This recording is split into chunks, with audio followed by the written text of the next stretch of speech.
চুয়াডাঙ্গা পৌরসভার ছাগল ফার্ম পাড়ায় ভূগর্ভস্থ পানি শোধনাগার নির্মাণ কাজ শেষ হয় 2017 সালে, কিন্তু এখনও বিশুদ্ধ পানি উৎপাদন সম্ভব হয়নি।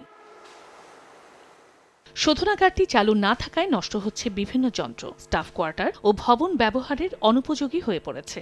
এলাকাবাসী জানান, বাধ্য হয়ে পাইপলাইনের মাধ্যমে সরবরাহ করা নোংরা পানি ব্যবহার করছেন তারা। নিরাপদ পানি সরবরাহ নিশ্চিতে শিগগিরই শোধনাগারটি চালুর দাবি তাদের।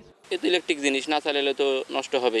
এই পানি খালি পারে না, যে পানি দেয় এসব পানি একদম অযোগ্য, খালি ধোয়া পাকা ছাড়া কিছুই করা যায় না। ময়লা পানি মানুষ এখনো ব্যবহার করছে, আসলে পরিষ্কার পানি আসলে পাচ্ছে না মানুষ। তবে দ্রুত এ বিষয়ে ব্যবস্থা নেওয়ার আশ্বাস পৌর কর্তৃপক্ষের। নিজেদের পৌরসভার উদ্যোগে আমরা এটাকে চালু করার জন্য উদ্যোগ নিয়েছি।